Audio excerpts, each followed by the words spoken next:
오늘 장 랭킹5 시작해 보도록 하겠습니다. 오늘도 키워드에 대한 많은 힌트 얻어보도록 할게요. ISL 이지원 대표, 차영주 MTN 전문위원 두 분과 함께 하겠습니다. 어서 오십시오.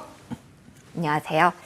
자, 오늘 이벤트를 소화하고 있는 시장입니다. 무난하다라고 봐야 될지 더욱더 관심 있게 봐야 될 키워드는 무엇인지 지금부터 진단 받아보도록 하죠. 엔비디아 이야기로 시작해볼 겁니다. 빼놓을 수가 없죠. 반도체 이야기를 해볼 건데요. 첫 번째 질문 이지원 대표님께 드려볼게요. 정말 슈퍼스타인 것 같습니다.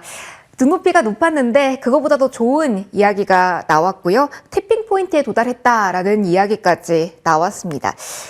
이 정도면 우리가 엔비디아발 수혜를 오늘 온전히 받아가는 반도체의 날이라고 봐도 될지 조금 아쉬운 부분은 삼성전자는 전혀 반응이 또 없어서요. SK 하이닉스에 대한 집중도가 더 높아지는 이유, 그 배경까지 함께 들려주시면 먼저 좋을 것 같아요. 아무래도 이제 엔비디아 실적 발표가 상당히 이제 우려감은 있었지만, 다행스럽게, 실적이 나쁘지 않을 건 알았지만, 중요한 것은 이제 향후 가이던스가 그만큼 충족되느냐였는데, 향후 가이던스도, 지금 현재 보면, 생각보다 예상보다 좀 높았기 때문에 아무래도 주가가 시간에서 큰 폭으로 반등이 좀 나오면서 우리나라 종목들에도 영향을 좀 줬습니다. 다만 이제 이 부분이 하이닉스와 하이닉스 계열에 조금 이제 국한되는 모습인데, 이건 이제 아무래도 지금 현재 그 AI 반도체와 관련된 부분에서 결국은 이번 실적 시즌을 거치면서 어떻게 보면 이제 옥석 가리기가 어느 정도 진행이 되었다라고 좀 보여지거든요. 그러니까 실제로 AI 모멘텀으로 어떻게 보면 너도 나도 다 올랐지만 이번 실적 시즌을 거치면서 실적이 과연 그만큼 받쳐줬느냐 여부를 따져봤을 때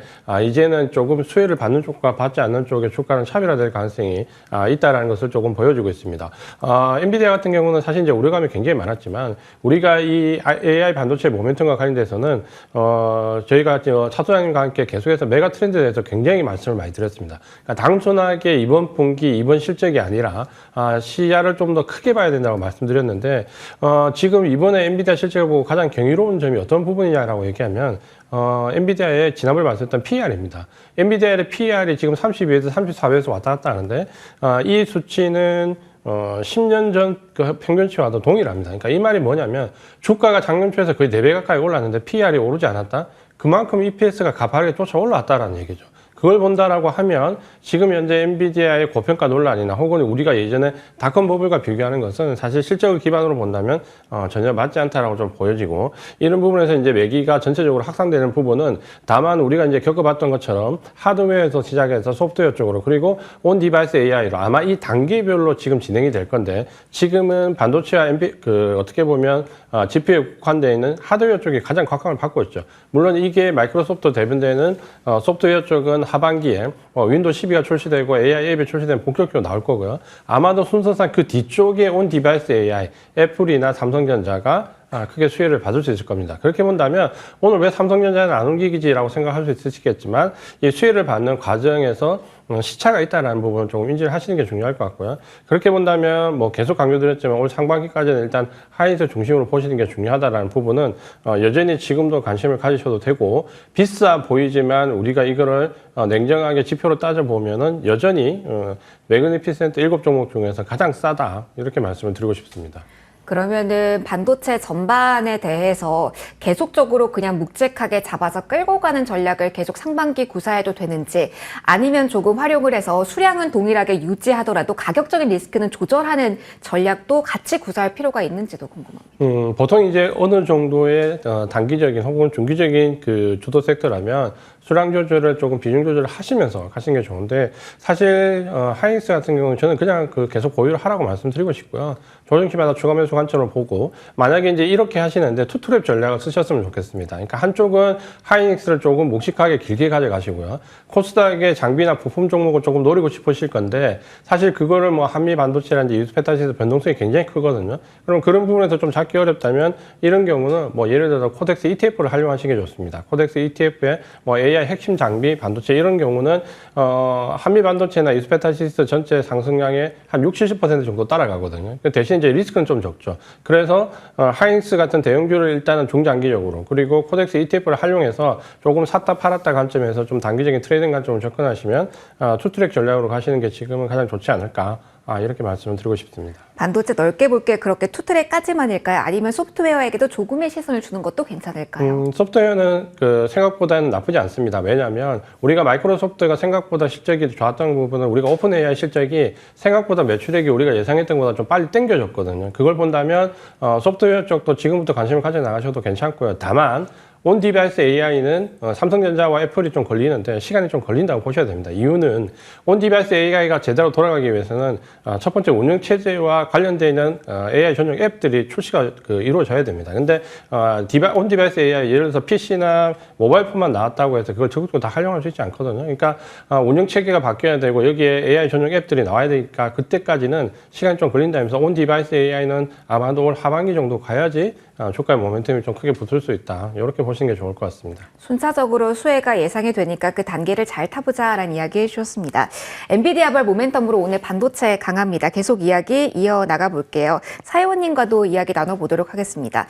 결론적으로 저희가 여러 가지 정책주에 대한 이야기, 저 PBR부터 시작해서 여러 가지 이야기를 했지만 오늘 그러면은 증명됐다라고 말할 수 있는 게 시장의 상반기 주도력은 이렇게나 반도체가 쥐고 있다라고 말할 수 있는지도 궁금하고요. 오늘 시세에서 뭔가 액션이 필요한지도 동시에 궁금합니다. 제가 주기차게 계속해서 말씀드렸습니다. SK하이닉스를 중심에 보시라. 그다음에 SK하이닉스와 한미반도체 밀릴 때마다 모아가시라라고 말씀을 좀 드려왔습니다. 이 뷰는 변함이 없습니다. 언제까지 올 상반기까지는 저는 변함이 없다라고 보여집니다. 왜냐하면 엔비디아 같은 경우는 지금 이제 그 서버 실적이 굉장히 많이 늘어났죠. 지금은 이게 이제 저는 이렇게 보셔야 될 것 같아요. 반도체 지금 많이 오른 거 아니야? 반도체는 계속해서 반도체 하니까 우리가 이제 똑같이 보여지지만 저는 이 힌트를 보셔야 될 것 같아요. 왜 워렌 버핏이 애플을 팔았느냐? 물론 워렌 버핏이 애플을 팔고 석유화학주를 사긴 했는데 애플과 지금 인공지능 반도체를 한번 비교해보자라는 거죠. 둘 다 혁신처럼 보입니다. 하지만 애플은 이미 산업이 성숙 단계에 들어갔다라고 봐야 되겠죠. 그러니까 처음에 우리가 이 아이폰이라는 게 나왔을 때, 이제 휴대폰이라는 게 나왔을 때 이게 혁신이었어요. 이게 우리 손에 없었던 것이 하나씩 다 깔리는 시기를 주도한 게 누구죠? 애플입니다. 그러다 보니까 애플은 영원히 혁신의 아이콘처럼 보였습니다만 이제 이건 다 누구든지 아프리카 사람들도 손에 다 쥐고 있어. 인도 사람들도 손에 쥐고 있는 상황. 여기서 더 이상 매출이 추가적으로 늘어날까? 그러니까 제로에서 이것을 우리가 샀을 때만 하더라도 좋지만 이제는 누구든지 다 갖고 있는 상태에서 늘어난다는 것은 굉장히 어렵죠. 늘어나지만. 자, 인공지능 시대는 이거는 이제 막 개화하는 시기입니다. 여러분들 인공지능에 대해서 발전 속도, 소라 AI 이번에 영상 보셨나요? 깜짝 놀랐습니다. 그게 불과 작년에 우리가 이제 예를 들어서 세상에서 밥을 가장 많이 먹는 사람 누구야? 그러면 차영주 이렇게 나오는 것에 놀랐었다라면 이제 차영주가 없는데도 불구하고 차영주 영상을 만들어내는 시대까지가 불과 1년밖에 안 늘어났어요. 이 속도는 더욱더 빨라질 겁니다. 그렇게 된다면 이건 이제 막 개화하는 시대예요. 모든 것들을 인공지능이 끌어가는 시대예요. 그거에 대한 막대한 투자가 B2B에서 일어나고 있다는 거죠. 그렇기 때문에 저는 인공지능과 관련해서 제가 계속해서 하드웨어인 하이닉스를 줄기차게 말씀드려왔었던 이유가 물론 하이닉스가 하루에 상한가 가거나 지금 1년 사이에 한 30%, 40%씩 내주지는 않지만 하이닉스를 그래도 갖고 계셨던 분과 한미반도체를 갖고 계셨던 분과 아닌 분들의 수익률 격차가 이제 서서히 벌어지기 시작하는 거죠. 작은 틈이지만 점점 쌓이는 것이 원래 주식이라는 게 시간이 지나면 무서워지는 거죠. 저는 이 부분을 여러분들이 놓치셔서는 절대 안 된다라고 말씀드리고 싶습니다. 그러면 아직까지도 늦지 않았다라는 관점을 얘기해 주신 건데 새롭게 또 나온 점은 없었는지도 궁금해요. 엔비디아 같은 경우는 지난해 중국 리스크도 있었을 거고요. 추론에 힘을 쓰겠다라고 해서 무언가 초입이면 내가 전략적으로 먼저 들어가야겠다라는 생각도 하실 것 같아서요. 발견하신 부분 혹시 있으실까요? 일단 이렇게 한번 보시죠. 지금은 우리가 너무 디테일에 신경 쓰지 마시고 일단은 이 산업의 물결이 누구든지 AI 서버를 어떤 기업이든지 만들어내야 된다라는 거예요. 웬만한 중견기업은 AI 서버를 다 지금 만들거나 만들어내야 되는 그런 막대한 기로에 있습니다. 여기서 인공지능을 우리가 이제 추론이라든지 이런 것까지 생각하실 필요는 없어요. 안타까운 것은 삼성전자입니다. 삼성전자가 아직까지 퍼포먼스를 못 보이고 있어요. 언제부터 기다리면서 근데 이제 퍼포먼스를 보일 때 이미 늦다라는 거죠. 지금은 막대한 기업들이 줄 서서 엔비디아의 GPU라든지 하이닉스 HBM을 사서 지금 막 하고 있는데 아무리 삼성전자가 이것을 뛰어넘는 훌륭한 기계를 만들어낸다 하더라도 그것을 그때 가서까지 기다려줄 기업이 있을까요? 그리고 이미 지금 서버를 만들어 놓고 이거를 지금 접층을 하고 있는데 샘 알트먼이 우리나라 돈으로 약 한 1경 원에 달하는 것을 투자한다라고 했지 않습니까? 그러면 그 안에 삼성전자 몇 프로만 들어갈 수 있을까요? 이미 샘 알트먼의 1경 투자는 지금 짜여져 있는 구조를 갖고 만든 거예요. 물론 반도체는 진화합니다. 하지만 지금 우리가 가파른 성장 곡선에서 과실을 따지 못한다라면 나중에 경쟁이 치열해진 상태에서 이 과실을 나누게 된다라면 그것은 조금 안타까울 수 있다. 좀 이번 타이밍에 삼성전자가 못 들어간 것이 우리나라 국가적으로나 투자자 입장에서는 큰 아픔이 아니겠나 이렇게 말씀드리도록 하겠습니다. 그러면 일각의 SK 하이닉스가 어느 정도 수혜를 받으면 그 다음으로 기술력을 준비할 때가 되면 삼성전자가 갈 거다라는 건 저희가 너무 멀리 받아보고 긍정적인 시각을 너무 많이 준 거겠네요. 일단 기업 입장에서 보면 자 여러분들 지금 제가 이 휴대폰 산 지 지금 2년 지났습니다. 이 2년 지났는데 지금 갤럭시 24가 이거보다 훨씬 뛰어나죠. 새로운 게 나온 게 그게 이제 뭐 대화도 될 수 있고 당연히 좋죠. 근데 제가 갤럭시 24를 좀 살려면 이걸 팔고 다시 200만 원 돈을 들여야 됩니다. 그만큼 저는 그 니즈가 없어요. 훌륭한 건 알지만 이 훌륭한 것을 기존 거를 무시하고 하는 거죠. 지금은 이거를 사는 시대예요. 아직 24가 안 나온 거예요. 근데 24를 나중에 내봤자 삼성전자는 그 타이밍을 놓친다라는 겁니다. 우리가 사업에서 타이밍이잖아요. 타이밍을 놓치고 있다라는 것이 그러니까 하이닉스가 그러니까 의외로 지금 이제 작년부터 정말 만년 2등주였던 하이닉스가 삼성전자를 제칠 수 있었던 것들이 그동안에는 정말 이거 돈이 안 된다라고 무시했었던 것이 갑자기 시대를 만나서 이렇게 되는 것이기 때문에 삼성전자가 분명히 뛰어난 것을 만들 겁니다. 저는 그 기대감을 삼성전자가 나쁜 주식이라는 게 아니라 지금 당장은 물량 공세가 필요한 시점에 있어서 그걸 못 해내고 있다는 것이 좀 안타깝다. 이 사실을 여러분 구분하셔야 돼요. 삼성전자 분명히 일어납니다. 하지만 지금 타이밍엔 조금 뒤쳐지고 있다 이렇게 봐야 될 것 같습니다. 좀 아쉬운 부분이 있습니다. 삼성전자까지 힘을 내주면 지수도 더 힘을 낼 텐데요. 일단 엔비디아발 재료로 움직이고 있는 반도체 전반에 대한 이야기, AI까지 좀 함께 소프트웨어 쪽까지 살짝 건드려 봤습니다. 다음 키워드로 넘어가야 될 것 같아요. 2차 전지 이야기 해볼 겁니다. 사실 LNF가 코스닥에서 거래소 시장으로 이전을 하면서 상단에서 안 보여서 안 보신 분들도 꽤 계셨겠지만 10거래 연속 오름세, 기관도 9거래 연속 좀 사고 있습니다. 많이 빠진 쪽에 대해서 가격 메리트에 기반한 종목들이 최근에 좀 많이 오르고 있거든요. 응급제 쪽도 그렇고요. 그래서 좀 궁금합니다. 첫 번째 질문 대표님께 드려보도록 할게요. 이지원 대표님, 그러면 우리가 엔비디아발 호재로 움직이는 반도체 이야기를 했잖아요. 2차 전지는 리비안 악재에도 흔들리지 않고 견조합니다. 어떤 의미로 해석이 될 수 있을까요? 이건 이제 우리가 좀 좋게 해석을 하고 싶지만 사실 이제 펀더멘탈적으로 본다면 사실 어려운 상황에 처해 있는 것은 사실입니다. 다만 지금 현재 그 2차 전지 소재 종목들이 그래도 바닥에서 반등을 주고 어느 정도 반등권에서 크게 밀리지 않는 모습이 나오는 것은 사실 여기가 리튬 가격의 바닥이냐 아니냐라는 어떻게 보면 우리나라 2차 전지 소재 기업들 뿐만 아니라 중국과 미국에 있는 관련된 기업들도 거의 비슷한 모습입니다. 그러니까 특히 우리가 좀 주목해야 될 부분은 물론 이 가격적인 그 바닥을 찾는 것도 중요하겠지만 테슬라나 리비안 다 알고 계신 것처럼 이번 실적 발표 이후에 가이던스가 하향 조정됐고요. 알부말이 이제 지난주에 실적 발표를 했는데 실적은 나쁘지 않았는데 가이던스가 하향 조정되면서 역시 이제 변동성이 좀 커져갑니다. 지금 현재 이제 리튬 가격을 놓고 킬로당 80위안대에서 이제 거의 바닥을 잡지 않느냐라는, 그리고 통상적으로 우리가 이 리튬은 중국의 선물 가격이 중요한데 이 선물 가격이 바닥이 대부분 2월, 3월 중에 많이 형성이 되었거든요. 그건 이제 발주와 관련이 있는데 그래서 지금 2, 3월 중에 바닥이지 않겠냐라는 사실 기대감으로 지금 주가는 버티고 있다라고 봐야 되거든요. 그러니까 펀더멘탈은 하향 조정됐는데 기대감은 그래서 차익의 경우에 바닥이 나온다라는 심리인데 이게 지금은 변동성이 사실은 방향성을 확답하기가 어렵습니다. 예를 든다면 미국의 알부말 같은 경우는 하루에 4, 5% 급등했다가 다음날 6% 급나가는, 그러니까 이런 변동성이 지금 교차되면서 위쪽을 보는 쪽과 아래쪽을 보는 쪽이 서로 간에 이 대립이 치열하거든요. 그러니까 요거는 제가 봤을 때 아마도 적어도 이번 주, 다음 주 넘어가는 구간에서는 눈치를 좀 봐야 될 것 같습니다. 그러니까 눈치 보기를 해야 될 것 같고, 글로벌하게 중국이나 미국 업체들이, 리튬 관련 업체들이 바닥을 잡고 상승하는 걸 확인을 하고 아마 이제 우리 증시에서도 이 부분이 반영될 가능성이 높다라고 보여지고, 지금은 어떤 변동성장에서 하루는 급등했다, 하루는 급나가는 이런 장세가 반복되고 있기 때문에 아직까지 섣불리 방향을 좀 예측하기는 힘들다. 이렇게 말씀을 드리고 싶습니다.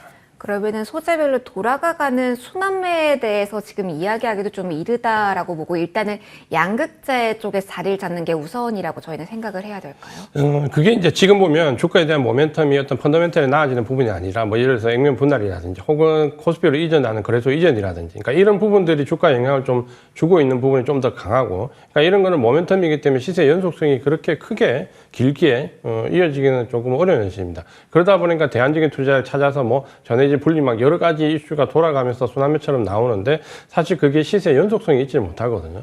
그러니까 어느 정도 반짝하는 시세를 냈다가 또 다시 정체되는 모습인데 결국은 좀 전에 말씀드린 것처럼 이 근본적으로 지금 가이던스가 계속 하향 조정되는 게 멈춰야 되고 적어도 중립으로 들어와야 되고 이게 상향되진 않더라도 어느 정도 바닥을 잡는 모습이 나와야 되는데 아직까지는 조금 빠른데 저도 2월 말 혹은 3월 중에는 바닥을 좀 잡을 수 있을 거로 생각을 합니다. 다만 거기에는 우리보다 한 발 먼저 움직이는 중국의 리튬 관련 업체들이 바닥 확인 과정을 먼저 거치는 걸 좀 확인할 필요는 있다. 이 부분을 강조드리고 싶습니다. 조금의 시간은 더 필요할 것이다 라는 조언까지 받아봤습니다. 2차 전지 조금 더 이야기해 볼게요. 최근에 기업들이 내고 있는 공시를 좀 보면 궁금한 부분이 하나 생기더라고요. 위원님, 어제 탑 머티리얼 공시도 그렇고 오늘 LG 에너지 솔루션도 중국 업체와 양극재 대량 계약했다라는 이야기 나오면서 LFP 배터리에 대해서 뭔가 투자를 하고 여기에 힘을 쏟는 모습이 최근에 좀 많이 나와서요. 이런 변화에도 투자하시는 분들, 관심 가지고 계신 분들은 주목할 필요가 있을까요? 그렇죠. 놓치셔서는 안 된다라고 봐야 될 것 같습니다. 우리가 이제 그 삼원계와 그 LFP 배터리를 이제 이분법적으로 작년에 좀 봐왔다라면 이제 이분법적으로 보는 시야는 조금 주춤해야 되지 않을까. 여전히 지금 LFP 배터리, 물론 이제 중국의 전기차 매출이 워낙 글로벌리 크다 보니까 점유율 자체는 LFP가 훨씬 크죠. 근데 이제 LFP 같은 경우는 나름대로 또 장점도 있습니다. ESS 장치로 쓸 때 우리가 이제 LFP에 대해서 이제 단점을 그동안 우리나라에서 많이 부각이 되어 왔는데 일단 뭐 싸다, 주행거리가 작다, 재활용이 안 된다, 뭐 이런 것들이 있었습니다만 지금 삼원계가 나타나고 있는 화재에 대한 불안감은 LFP는 상대적으로 저조하고 그다음에 이것을 ESS 장치로 쓸 때는 오히려 LFP가 훨씬 더 좋다라는 그러니까 이제 가성비라든지 이런 것들에 대한 것들도 있죠. 자, 소비자들의 선택도 있습니다. 어떤 분들은 내가 전기차를 충전을 해서 1000km를 가는 걸 원하는 사람도 있지만 나는 300km만 가도 돼. 나는 단지 동네에서 뭐 이렇게 화물 트럭으로 상업용으로 쓸 거니까 굳이 1000km 안 가도 돼. 라고 한다면 LFP 배터리를 하는 것도 좋다라고 봐야 되겠죠. 결국 소비자들의 선택권의 문제라고 보는 겁니다. 아무리 LFP 배터리 대비해서 NCL 계열이 우리가 재활용도 잘 되고 친환경적이고 여러 가지 좋긴 합니다만 우리가 친환경이다라고 그래서 무조건 비싼 가격을 지불하지 않을 소비자들도 존재하는 거거든요. 그러면 기업 입장에서 본다라면 자, 우리는 사회적 기업이야. 우리는 이것을 비싸게 팔아야 돼라고 하는 거가 기업의 입장일까요? 아니면 소비자들이 원하는 걸 만들어내는 게 기업의 입장일까요? 후자일 가능성이 높다라는 거죠. 그렇기 때문에 지금 LFP 배터리에 대한 부분들은 더군다나 이제 LFP 배터리가 시간이 지나서 이제 이 과학이라는 건 그래요. 우리가 산업 초창기만 하더라도 단점이 많았었다라면 그 단점은 누구든지 알죠.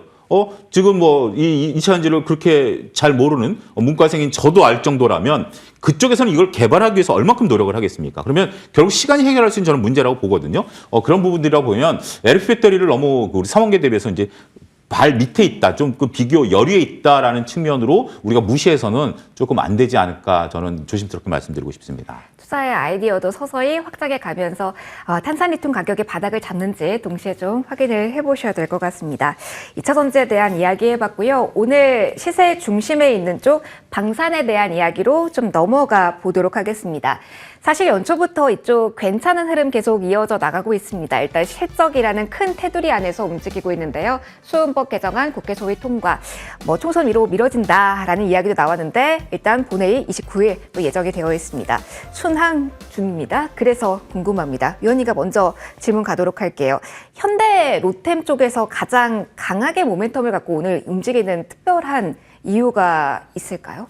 아무래도 뭐 이제 폴란드향 이제 그 전체에 대한 부분들인데 이 부분 여러분들이 좀 차분하게 보셨으면 좋겠습니다. 어떻게 보면 이게 지금 퍼포먼스가 나오면 오늘 LIG 넥스원도 그렇고요. LIG 넥스원 같은 경우는 제가 바닥권에서 이제 동시 개장 때 이제 말씀을 드렸던 종목인데 이게 한번 시세 분출을 하면 그러니까 저는 이런 주식들 같은 경우 굉장히 무거운 주식이거든요. 그리고 더군다나 이게 수은법이 이제 본회의를 통과한다 하더라도 일단 폴란드는 지금 이제 그것을 원하고 있기 때문에 개장이 된다 그래서 당장 실적이 좋아지는 건 아니에요. 이게 이제 계약을 맺고 순차적으로 이제 지금은 1차 수출이 올 2분기부터 잡히거든요. 그러니까 이제 시간이 좀 걸린다라는 거죠. 그래서 이건 저는 길게 보시려면은 상관이 없습니다. 근데 단기적으로는 급등할 때는 보통 무거운 주식이 급등할 때는 한번 팔았다가 밑에 이제 사는 것도 하나의 전략이 된다라고 보고 어쨌든 이건 양수 겹장이다라고 저는 계속 볼 수 있어요. 우리나라 기업들 같은 경우 현대로템은 지하철과 방산, 나머지 LIG 넥스원은 방산과 로봇, 그다음에 하나 에어로스페이스는 방산과 우주 이런 것들이 있는 상태이고 이 방산은 꾸준히 매출이 늘어난다라는 측면에 있어서 보면 오히려 이런 주식들 같은 경우는 조금 뭐 다른 것들이 올라가는데 방산 빠졌다 이럴 때 오히려 역발상 투자 저는 좋다라고 봅니다. 방산은 우리가 잊어서는 안 된다라고 보고 이 방산이라는 게 참 재밌는 게 두 가지인데요. 첫 번째는 해외로 수출할 때 영업이익률이 달라진다라는 겁니다. 똑같은 무기를 우리나라 이제 군인들이 쓰는 거하고 해외에 쓰는 건데 우리나라는 자주 국방을 해야 되는 입장에서 기업이 이익을 크게 남길 수가 없으니까 영업이익률이 2% 미만이었어요. 근데 수출을 하니까 영업이익률이 6에서 8% 늘어나는 거예요. 확실히 똑같은 한 대를 팔아도 영업이익률이 늘어나는 거니까 이건 이익이 늘어난다라는 개념이죠. 두 번째는 무기라는 것이 한 나라를 뚫으면 이 무기 체계가 옆으로 전파된다라는 거죠. 이게 이제 우리가 이제 나토가 이제 이것을 쓰는 거 아니겠습니까? 지금 이제 우크라이나 같은 경우는 나토가 아니다 보니까 나토 들어간다고 해서 싸운 건데 여전히 러시아 무기를 갖고 싸우고 있지만 옆에 폴란드는 미국 무기를 쓰고 있어요. 그러면 우리가 지금 수출하는 국경들을 미군이 쓰는 포탄과 호환이 가능하다라는 거죠. 그러니까 루마니아도 쓰겠다라는 거고 막 여러 가지가 있기 때문에 저는 좀 길게 봐도 되지 않을까 싶습니다. 길게 봐도 괜찮다라는 이야기 해주셨습니다. 방산에 관해서 대표님의 의견도 짧게 듣고 넘어가도록 할게요. 대표님, 그러면 오늘 나온 이 정책적 모멘텀과 함께 앞서 우리가 가장 주목하고 있던 실적, 수주에 계속 포커스를 맞추면서 주가가 호흡한다라고 봐야 될까요? 아니면 뭐 그 밖에도 전쟁도 계속되고 있고 수요가 나오고 있고 한미 방산 FTA 나오고 있고 여러 가지 이슈화되고 있는 측면도 있잖아요. 그런 이슈화되는 측면에도 조금 전략적으로 활용하면서 작은 종목도 볼 필요가 있을지도 궁금해요. 저는 일단 이제 큰 종목 보시는 게 나을 것 같고요. 이게 이제 지금 현재 좀 전에 위원님 말씀하신 것처럼 이게 됐다고 해서 바로 뭐 실적이 많이 늘어나거나 혹은 지금 수출 협상되고 있던 부분들이 워낙에 타겟되는 그런 부분은 아닙니다. 다만 이제 우리가 방산이 커져가는 관점에서 수출할 수 있는 역량과 지원을 좀 키웠다는 부분이고 현대로템이나 이게 좀 강했던 부분은 직접적으로 지금 현재 폴란드와 협상 과정에서 대두가 됐던 기업들, 그러니까 여기에 수원법이 충분히 역량을 발휘해야 되는 그런 종목에 좀 국한돼서 지금은 보시는 게 좀 좋을 것 같고, 이게 당장의 어떤 모멘텀을 전체 소형주까지 모두 다 확장돼서 유지가 된다, 이렇게 보기는 아마 좀 따라 들어가시면 조금 단기적으로 트레이딩 어려움을 겪을 수 있기 때문에 요거는 오늘 넥슨의 주가와 현대로템의 주가가 왜 다른가, 요거를 좀 참고를 하셔서 대응을 하시는 게 좋을 것 같습니다. 묵직하게 방산보자라는 두 분의 의견이었습니다. 2위로 넘어가도록 할게요. 원전 키워드를 열어보려고 합니다. 정부가 원전 R&D 분야에 4조 원 투자하겠다라고 밝혔습니다. 대규모 투자에 대한 이야기가 나온 거고요. 관련주 반응 있었습니다. 그런데 좀 아쉽고요. 윗꼬리가 좀 길게 달린 종목이 많습니다. 대형주의 움직임도 조금은 묵직하다고 보기는 아쉽고요. 대표님, 궁금해요. 왜 원전은 뭔가 아직 가시적인 성과가 나올 수 없는 큰 그림만을 그려서인 걸까요? 계속 방점을 찍고 있는데 연속성은 언제나 물음표인 것 같아요. 이번에는 오늘 이후 좀 다를까요? 아니면 이번에도 약간은 좀 점점점으로 봐야 될까요? 그래서 이제 지금 현재 이제 정책 관련된 부분이 너무나 쏟아지고 있고, 특히 이제 총선을 앞두고 정책과 관련된 부분이 많이 부각이 되면서 사실은 어떻게 보면 관련 종목들이 너무 많이 나오고 있습니다. 그러다 보니까 이게 어느 정도 현실성이 있냐와 관계없이 주가는 일단 뛰었다가 짧게 그 테마가 사그라드는 모습을 보이고 있는데, 오늘 원전 관련된 부분은 물론 이제 조금 구체적으로 나왔죠. 뭐 3조 3천억 정도의 일감을 만들어 주겠다, 여기에 1조 원 정도의 금융 지원을 해주겠다라는 부분이 나왔지만, 사실 이런 원전과 관련된 정책은 어떻게 보면 계속 반복적으로 지금 도출되고 있기 때문에 이게 주가에 미치는 영향이 그렇게 오래 가지 않는 것 같습니다. 특히 오늘은 대부분 이제 윗꼬리를 달고 음봉이 나오는 경우도 꽤 있기 때문에 아마도 이제 이런 부분은 어떻게 보면 테마나 혹은 모멘텀으로서 조금 식상한 부분이 있기 때문에 이걸 빨리 인지하고 예를 들어서 트레이딩 관점에서 치고 빠질 수 있으신 분들은 괜찮으시겠지만, 예를 들어서 뉴스를 보고 접근하면 최근에 정책 관련된 종목들이 고점을 잡는 경우가 좀 많이 있습니다. 특히 정책 관련된 종목들이 지금 어떻게 보면 하루에 한두 개씩 기본적으로 나오거든요. 그러니까 요거를 좀 잘 옥석가리기를 하셔가지고 모멘텀으로 접근할 종목과 혹은 실적으로 연계될 수 있는 것들은 좀 구분을 하셔가지고 실적으로 당장 연계되는 부분에서 시간이 걸린다라고 판단이 되면 이건 철저하게 트레이딩 관점으로 접근하시는 게 일단은 좋고, 만약에 롱텀하게 장기적인 관점으로 접근하고 싶으신 분들이 있다면 그거는 조금 더 정책이 구체화되고 난 뒤에 판매를 하시는 게 좋을 것 같습니다. 원전에 대한 이야기까지 들어봤습니다. 마지막 키워드로 지금 넘어가야 될 것 같아요. 1위 확인해 보도록 하겠습니다. 고민을 좀 하다가요, 그래도 좀 넣습니다. 거래대금이 이렇게나 많이 실리면서 변동성을 동반합니다. 위원님, 어렵습니다. 오늘 이렇게 또 가시 움직임 나옵니다. 거래 경고, 정지 이 패턴에 따라서 우리가 어느 정도 돈의 흐름에 따른 전략을 구사할 필요도 있는지 오늘 정관 변경에 이 초전도체 들어갔다고 상한가 들어간 종목도 있어서요. 어떤 시각으로 봐야 될지 정리해 주세요. 일단 여러분들 과거, 그러니까 우리가 역사를 배운다라는 것은 역사를 통해서 과거에 이제 그것이 어떻게 진행됐는지를 우리가 좀 보고 지금 현재를 어떻게 대비해야 될지를 알기 위해서 역사를 공부하는 거 아니겠습니까? 과거에 이렇게 그 실체가 확인되지 않은 상태에서 과열, 경고 이런 것들이 나왔었던 종목들이 어떻게 됐는지를 한번 좀 보실 필요가 있다라고 좀 말씀드릴 수가 있겠습니다. 단적인 예로는 이제 무상증자죠. 무상증자가 올라갈 때만 하더라도 무상증자가 뭐 여러 가지 얘기가 있었음에도 불구하고 무상증자만 한다라면 상한가 가고 과열 경고까지 됐다가 지금 그 무상증자주들이 어떻게 움직이고 있는지 저도 뭐 그렇게 됩니다.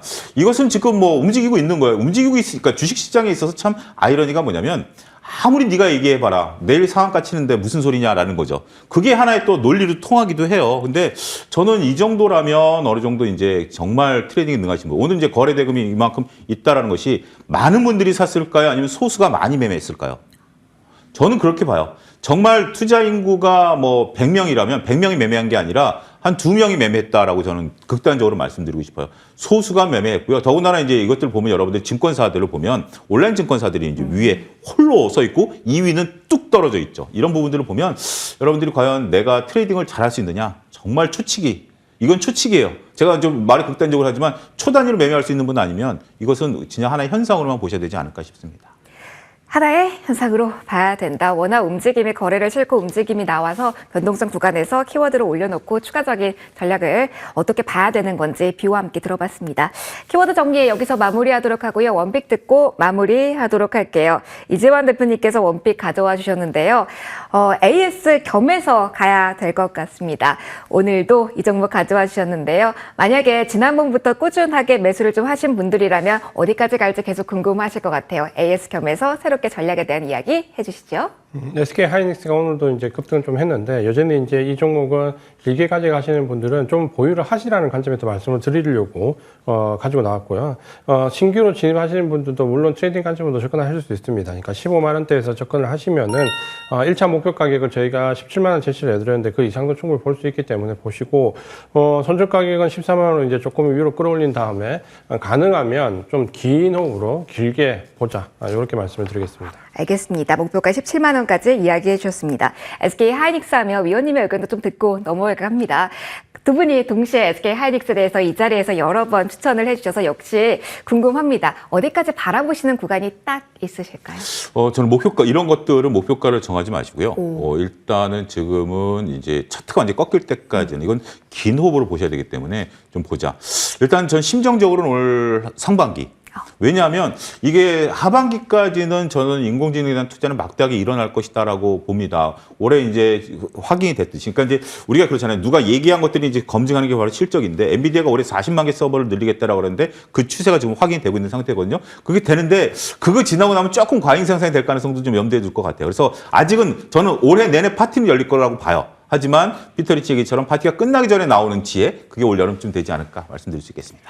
두 분의 의견 모아졌습니다. SK 하이닉스에 대해서 추가적인 두 분의 의견까지 들어봤고요. 오늘장 랭킹 5는 여기서 마무리 짓도록 하겠습니다. IS의 이재환 대표, 차영주 MTN 전문위원 두 분과 함께했네요. 고맙습니다.